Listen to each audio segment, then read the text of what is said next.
नमस्कार, मैं हूं आपके साथ विशाल कालरा और साल के पहले दिन लाइट हाउस परियोजना की शुरुआत प्रधानमंत्री मोदी ने की है।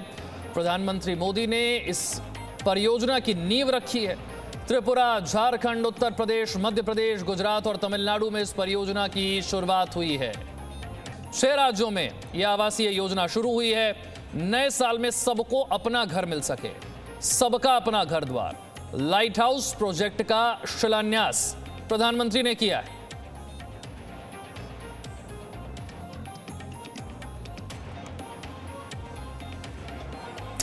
एक साथ 6 राज्यों में इस परियोजना की शुरुआत हुई है, जिसकी तस्वीरें आप देख रहे हैं। त्रिपुरा, झारखंड, उत्तर प्रदेश में इस परियोजना की नींव रखी गई है। मध्य प्रदेश, गुजरात और तमिलनाडु में भी इसकी शुरुआत हुई है।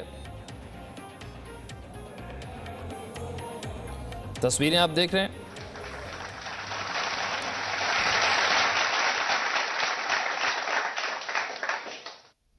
बहुत बहुत धन्यवाद माननीय। मध्य प्रदेश राज्य द्वारा द्वितीय स्थान प्राप्त किया गया है। माननीय मुख्यमंत्री महोदय से अनुरोध है कि वे कृपा पूर्वक इस सम्मान को स्वीकार करें।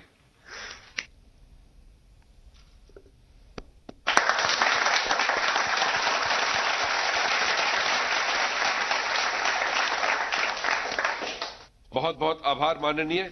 आंध्र प्रदेश राज्य द्वारा तृतीय स्थान प्राप्त किया गया है।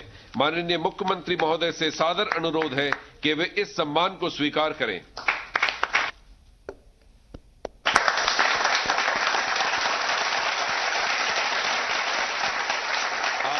बहुत धन्यवाद माननीय।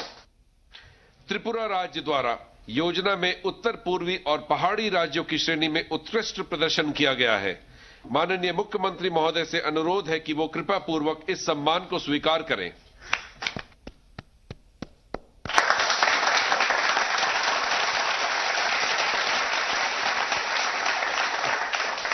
माननीय प्रधानमंत्री जी का बहुत बहुत धन्यवाद। माननीय प्रधानमंत्री जी की प्रेरणा से देश के निर्माण क्षेत्रों में एक क्रांतिकारी परिवर्तन लाने का ऐतिहासिक क्षण आ गया है। माननीय प्रधानमंत्री जी से आदरपूर्वक निवेदन है कि वे अपने कर कमलों से 6 शहरों में लाइट हाउस प्रोजेक्ट्स का रिमोट द्वारा इस शिलापट का अनावरण करते हुए शिलान्यास करने की कृपा करें।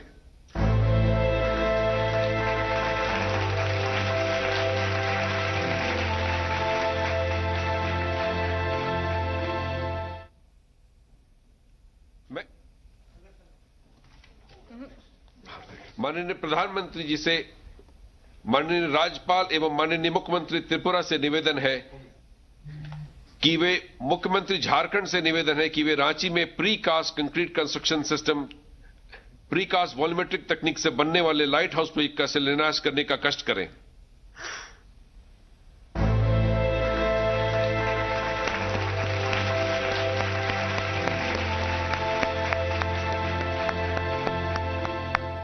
धन्यवाद।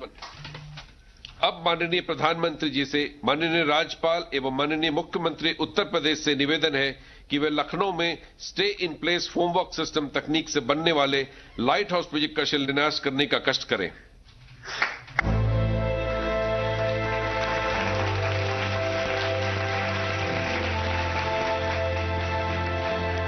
बहुत बहुत धन्यवाद माननीय। अब माननीय प्रधानमंत्री जी से माननीय राज्यपाल एवं माननीय मुख्यमंत्री मध्य प्रदेश से निवेदन है कि वे इंदौर में pre fabricated sandwich panel system तकनीक से बनने वाले लाइट हाउस प्रोजेक्ट का शिलान्यास करने का कष्ट करें।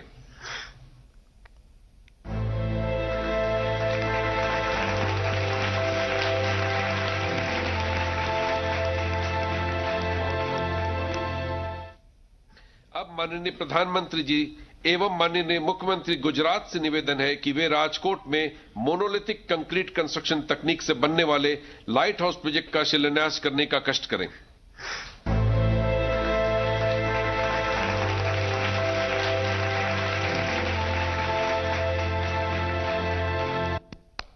बहुत बहुत धन्यवाद महोदय।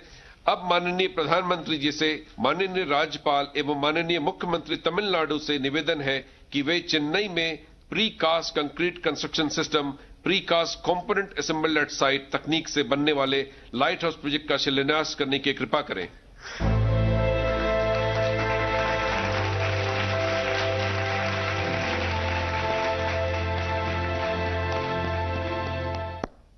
बहुत बहुत धन्यवाद माननीय। आत्मनिर्भर भारत के रूप में एक नए राष्ट्र निर्माण के प्रेरणा स्रोत माननीय प्रधानमंत्री जी से अब हम आदरपूर्वक अनुरोध करेंगे कि वे अपने आशीर्वचनों से हम सबका मार्गदर्शन देने की कृपा करें। नमस्कार।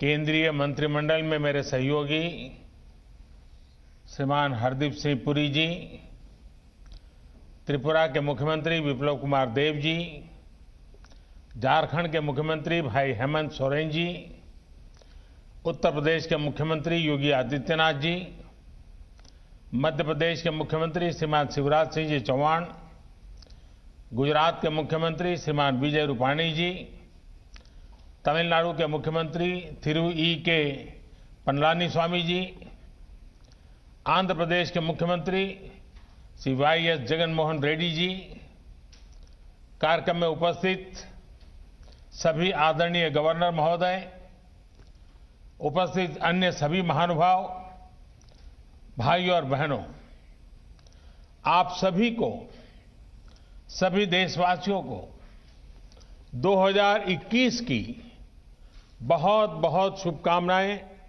अनेक अनेक मंगल कामनाएं।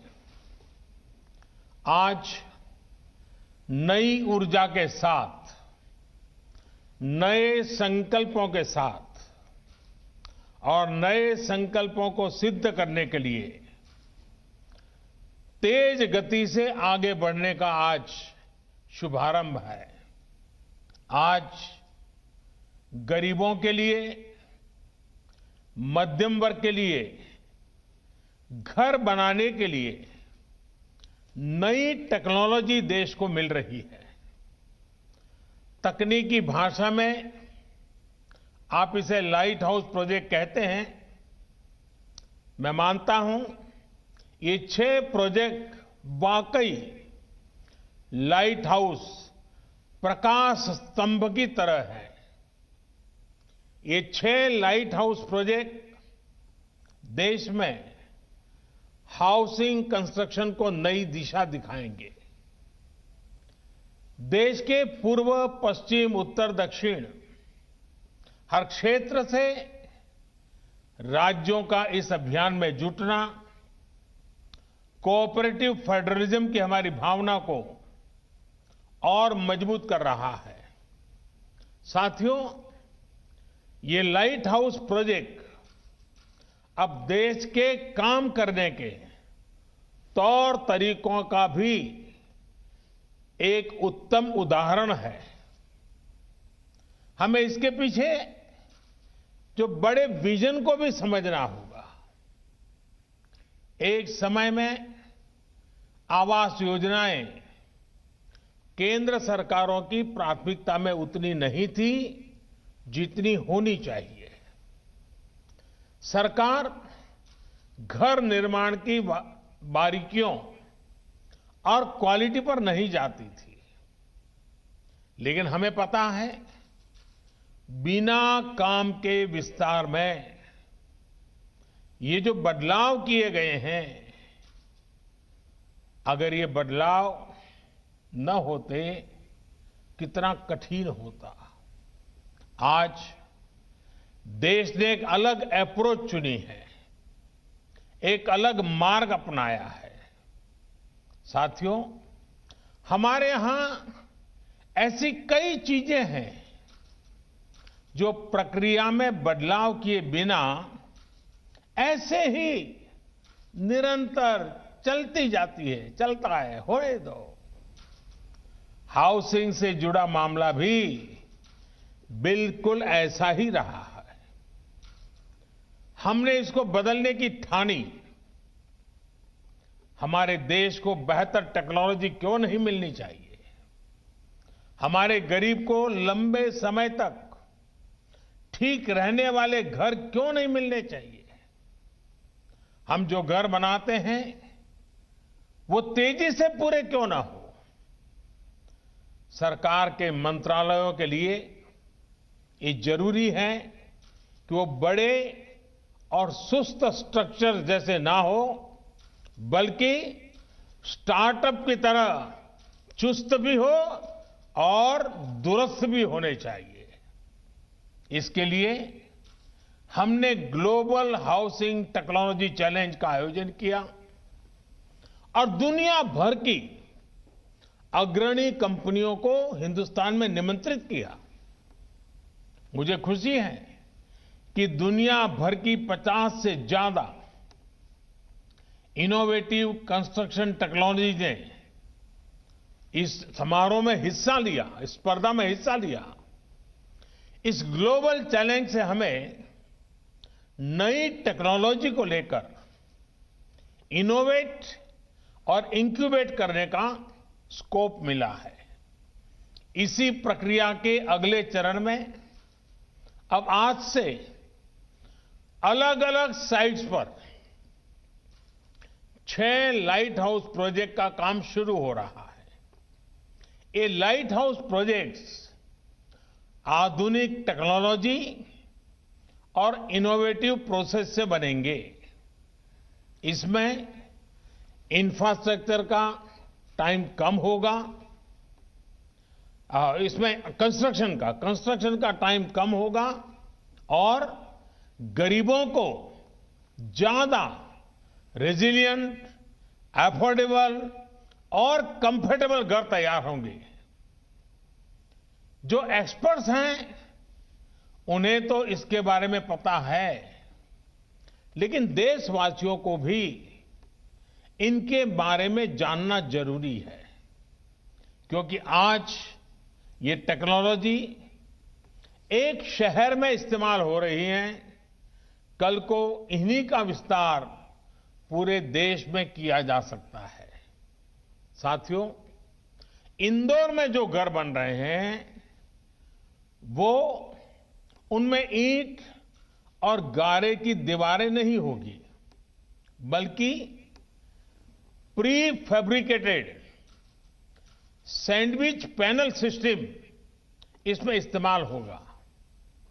राजकोट में टनल के जरिए मोनोलिथिक कंक्रीट कंस्ट्रक्शन इस टेक्नोलॉजी का उपयोग करेंगे। फ्रांस की इस टेक्नोलॉजी से हमें गति भी मिलेगी और घर आपदाओं को झेलने में ज्यादा सक्षम भी बनेगा। चेन्नई में अमेरिका और फिनलैंड की प्री कास्ट कंक्रीट सिस्टम का उपयोग करेंगे, जिससे घर तेजी से भी बनेगा और सस्ता भी होगा। रांची में जर्मनी के 3D कंस्ट्रक्शन सिस्टम से घर बनाएंगे। इसमें हर कमरा अलग से बनेगा और फिर पूरे स्ट्रक्चर को वैसे ही जोड़ा जाएगा जैसे लेगो ब्लॉक्स के खिलौनों को जोड़ते हैं। अगरतला में न्यूजीलैंड की स्टील फ्रेम से जुड़ी टेक्नोलॉजी से घर बनाए जा रहे हैं।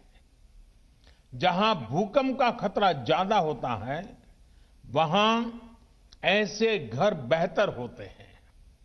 लखनऊ में कनाडा की टेक्नोलॉजी यूज कर रहे हैं, जिसमें प्लास्टर और पेंट की जरूरत नहीं पड़ेगी और इसमें पहले से तैयार पूरी दीवारों का उपयोग किया जाएगा। इससे घर और तेजी से बनेंगे। हर लोकेशन पर 12 महीनों में 1000 घर बनाए जाएंगे। एक साल में 1000 घर। इसका मतलब यह हुआ कि प्रतिदिन 2.5 से 3 घर बनाने की एवरेज आएगी। एक महीने में करीब करीब 90-100 मकान बनेंगे और साल भर में 1000 मकान बनाने का लक्ष्य है। अगली 26 जनवरी के पहले इस काम में ये सफलता पाने का इरादा है। साथियों, ये प्रोजेक्ट एक प्रकार से इंक्यूबेशन सेंटर्स ही होंगे, जिससे हमारे प्लानर्स, आर्किटेक्ट्स, इंजीनियर्स और स्टूडेंट्स सीख पाएंगे और नई टेक्नोलॉजी एक्सपेरिमेंट कर पाएंगे। मैं देश भर की इस प्रकार की सभी यूनिवर्सिटी से आग्रह करता हूं, सभी इंजीनियरिंग कॉलेज से आग्रह करता हूं कि इस फील्ड में जुड़े हुए आपके प्रोफेसर्स, आपकी फैकल्टी, आपके स्टूडेंट्स 10-10, 15-15 के ग्रुप बनाएं, एक वीक के लिए इन 6 साइट पर रहने के लिए चले जाएं, पूरी तरह उसका अध्ययन करें, वहां की सरकारें भी उनको मदद करें और एक प्रकार से देश भर की हमारी यूनिवर्सिटी के लोग ये जो पायलट प्रोजेक्ट हो रहे हैं, एक प्रकार से इंक्यूबेटर्स हो रहे हैं, वहां जाकर के टेक्नोलॉजी, और मैं ये चाहूंगा कि हमें आंख बंद करके किसी टेक्नोलॉजी को अडॉप्ट करने की जरूरत नहीं है। हम देखें और फिर हमारे देश की जरूरत के हिसाब से, हमारे देश के संसाधनों के हिसाब से, हमारे देश की रिक्वायरमेंट के हिसाब से हम इस टेक्नोलॉजी का शेप बदल सकते हैं क्या, उसकी एक्टिविटी बदल सकते हैं क्या, उसके परफॉर्मेंस लेवल को बदल सकते हैं क्या। मैं पक्का मानता हूं हमारे देश के नौजवान ये देखेंगे, उसमें जरूर वैल्यू एडिशन करेंगे, कुछ नयापन जोड़ेंगे और सचमुच में देश एक नई दिशा में तेज गति से आगे बढ़ेगा। इसी के साथ साथ घर बनाने से जुड़े लोगों को नई टेक्नोलॉजी से जुड़ी स्किल अपग्रेड करने के लिए सर्टिफिकेट कोर्स भी शुरू किया जा रहा है। ये बहुत बड़ा काम है। हमने इसके साथ human resource development, skill development, इसको साइमल्टेनियस शुरू किया है। ऑनलाइन आप पढ़ सकते हैं, इस नई टेक्नोलॉजी को समझ सकते हैं, आप एग्जाम देकर के सर्टिफिकेट प्राप्त कर सकते हैं। ये इसलिए किया जा रहा है ताकि देशवासियों को घर निर्माण में दुनिया की बेस्ट टेक्नोलॉजी और मटेरियल मिल सके। साथियों, देश में ही आधुनिक हाउसिंग टेक्नोलॉजी से जुड़ी रिसर्च और स्टार्टअप्स को प्रमोट करने के लिए आशा इंडिया प्रोग्राम चलाया जा रहा है। इसके माध्यम से भारत में ही 21वीं सदी के घरों के निर्माण की नई और सस्ती टेक्नोलॉजी विकसित की जाएगी। इस अभियान के तहत 5 सर्वश्रेष्ठ तकनीकों को चयन भी किया गया है। अभी मुझे बेहतरीन कंस्ट्रक्शन टेक्नोलॉजी पर आधारित किताब और ऑनलाइन सर्टिफिकेट कोर्स नवरीति, इससे जुड़ी पुस्तकों के विमोचन का भी अवसर मिला। इनसे जुड़ी सभी साथियों को भी इस एक प्रकार से होलिस्टिक अप्रोच के लिए मैं सभी साथियों को बहुत बहुत बधाई देता हूं। साथियों, शहर में रहने वाले गरीब हो या फिर मध्यम वर्ग के, उन सब से और इन सब का एक सबसे बड़ा सपना क्या होता है? हर किसी का सपना होता है अपना घर। किसी को भी पूछिए, उसके मन में होता है भाई ये घर बना ले, बच्चों को जिंदगी अच्छी चली जाएगी। वो घर जिसमें उनकी खुशियां जुड़ी होती हैं, सुख दुख जुड़े होते हैं, बच्चों की परवरिश जुड़ी होती है, मुश्किल के समय एक गारंटी भी जुड़ी होती है कि चलो कुछ नहीं है तो ये अपना घर तो है ही है। लेकिन बीते वर्षों में अपने घर को लेकर लोगों का भरोसा टूटता जा रहा था। जीवन भर की पूंजी लगाकर घर खरीद तो लिया, पैसे तो जमा कर दिए, लेकिन घर कागज पर ही रहता था। घर मिल जाएगा इसका भरोसा नहीं रह गया था। कमाई होने के बावजूद भी अपनी जरूरत भर का घर खरीद पाएंगे, इसका भरोसा भी डगमगा गया था। वजह क्योंकि कीमतें इतनी ज्यादा हो गई थी।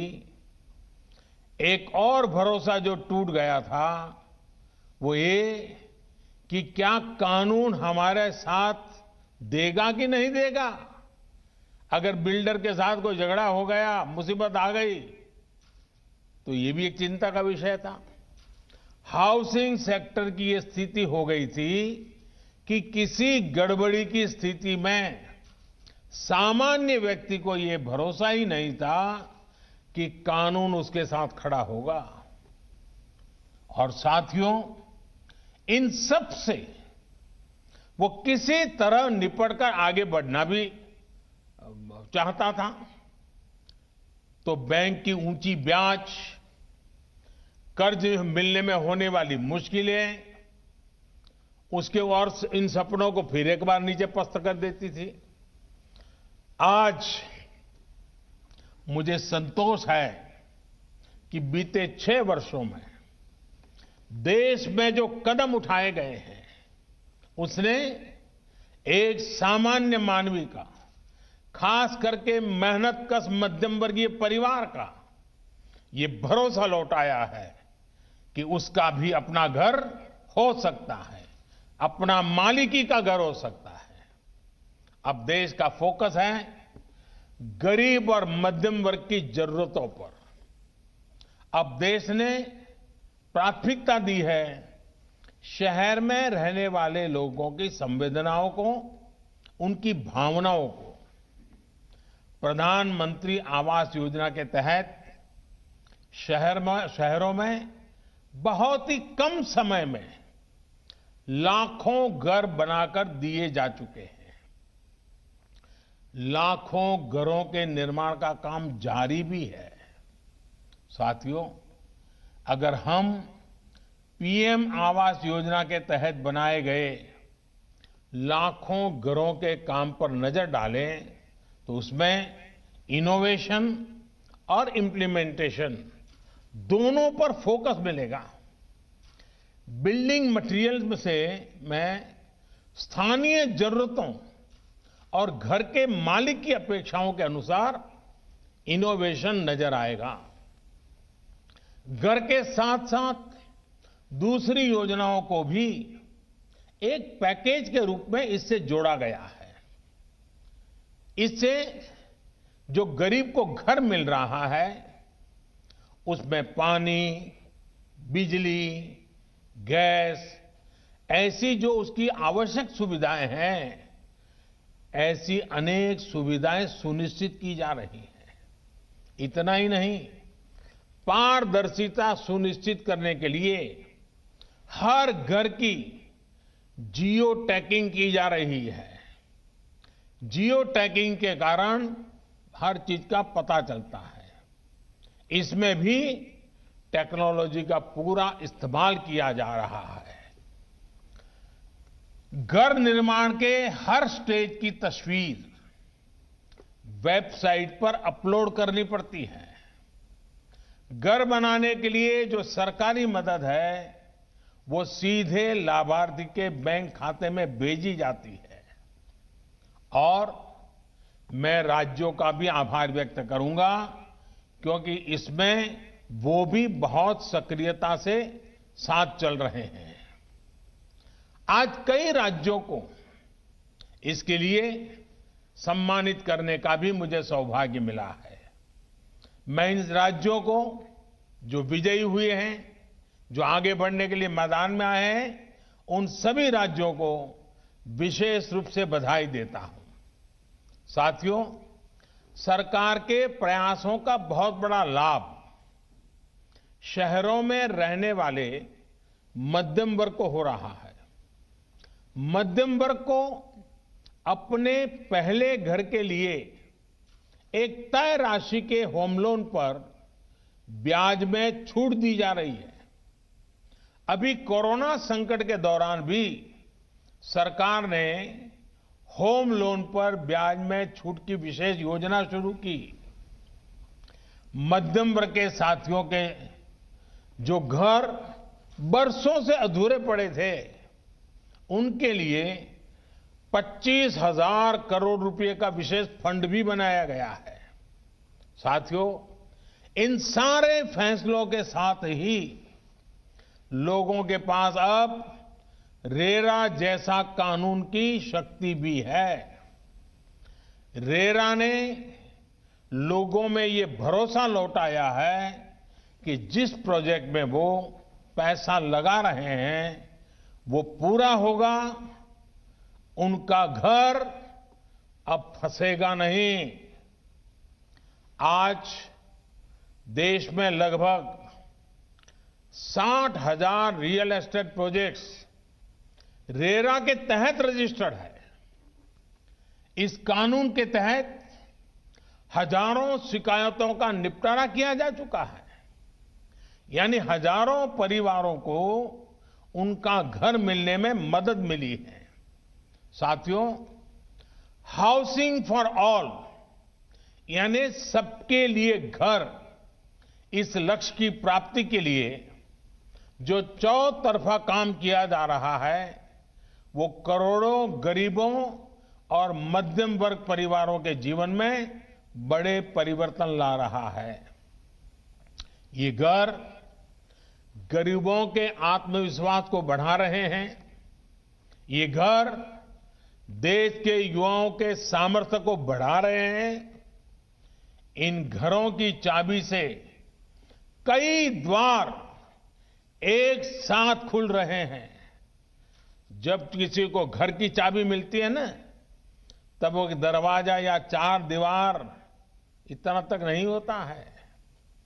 जब घर की चाबी हाथ आती है तो एक सम्मानपूर्ण जीवन का द्वार खुल जाता है, एक सुरक्षित भविष्य का द्वार खुलता है। जब घर के मकान के मालिकी का हक आ जाता है, चाबी मिलती है, तब बचत का भी द्वार खुलता है, अपने जीवन के विस्तार का द्वार खुलता है। 5-25 लोगों बीच में, समाज में, ज्ञाति में, बिरादरी में एक नई पहचान का द्वार खुल जाता है, एक सम्मान का भाव लौट आता है, आत्मविश्वास पनपता है। ये चाबी लोगों के विकास का, उनकी प्रगति का द्वार भी खोल रही है। इतना ही नहीं, ये चाबी भले ही दरवाजे की चाबी होगी, लेकिन वो दिमाग के भी वो ताले खोल देती है जो नए सपने संजोने लग जाता है, नए संकल्प से की ओर बढ़ चलता है और जीवन में कुछ करने के सपने नए तरीके से बुनने लग जाता है। इस चाबी की इतनी ताकत होती है। साथियों, पिछले साल कोरोना संकट के दौरान ही एक और बड़ा कदम भी उठाया गया है। ये कदम है एफोर्डेबल रेंटल हाउसिंग कॉम्प्लेक्स।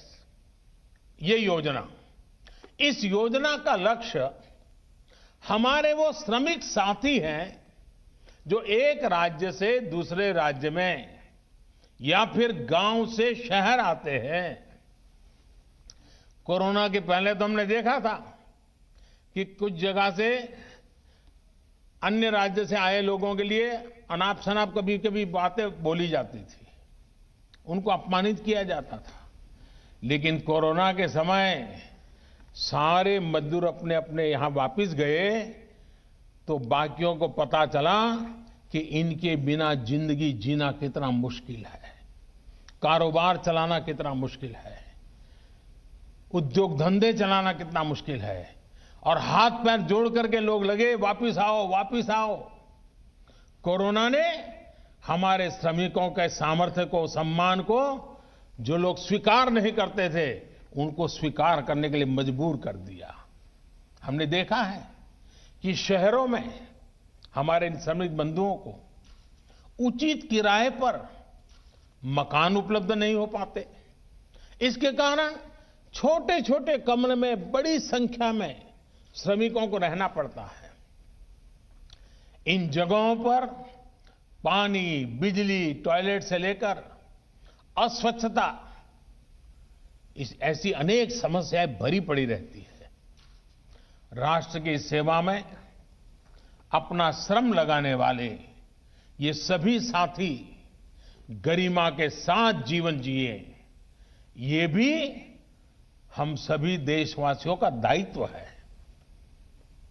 इसी सोच के साथ सरकार उद्योगों के साथ और दूसरे निवेशकों के साथ मिलकर उचित किराए वाले घरों का निर्माण करने पर बल दे रही है।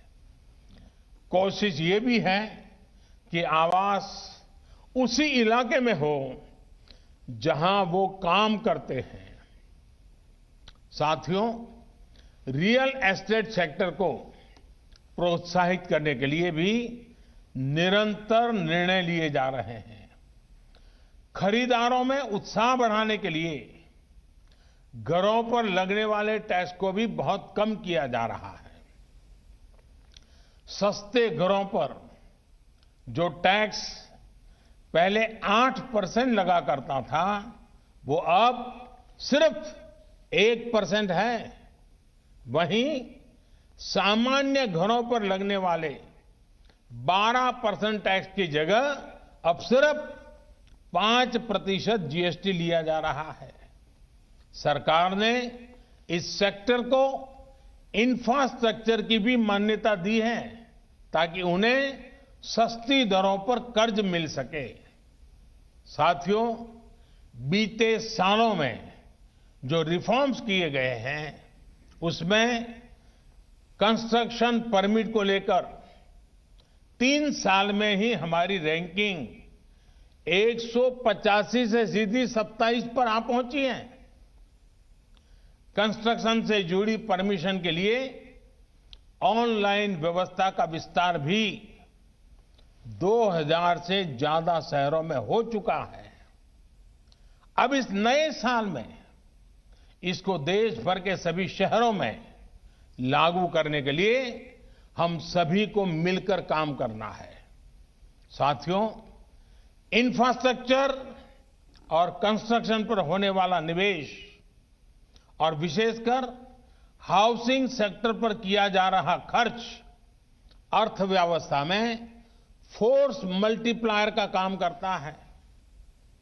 इतनी बड़ी मात्रा में स्टील का लगना, सीमेंट का लगना, कंस्ट्रक्शन मटेरियल का लगना पूरे सेक्टर को गति देता है। इससे डिमांड तो बढ़ती ही है, रोजगार के भी नए अवसर बनते हैं। देश का रियल एस्टेट सेक्टर निरंतर मजबूत हो, इसके लिए सरकार की कोशिश लगातार जारी है। मुझे विश्वास है कि हाउसिंग फॉर ऑल का सपना जरूर पूरा होगा। गांवों में भी इन वर्षों में 2 करोड़ घर बनाए जा चुके हैं। इस वर्ष हमें गांवों में बन रहे घरों में भी और तेजी लानी है।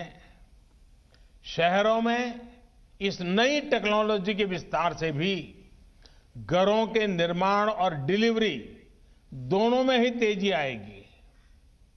अपने देश को तेज गति से आगे बढ़ाने के लिए हम सभी को तेज गति से चलना ही होगा, मिलकर के चलना होगा, निर्धारित दिशा में चलना होगा।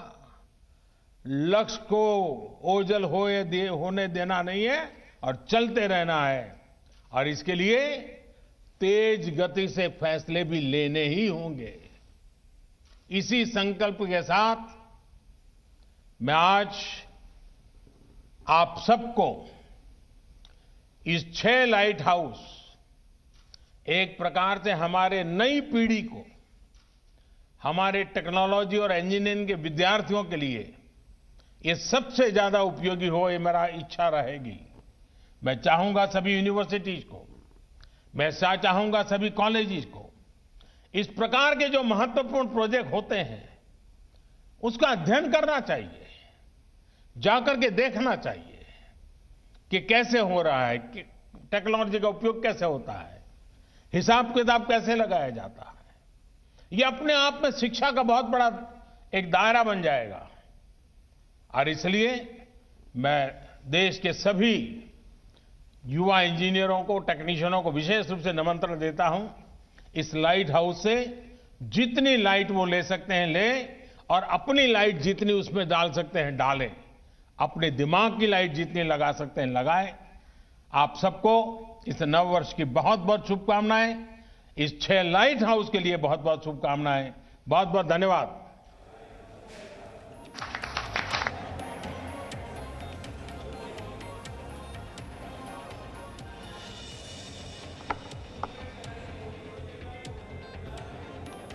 माननीय प्रधानमंत्री जी, आपके प्रेरणादायक संबोधन के लिए बहुत बहुत आभार।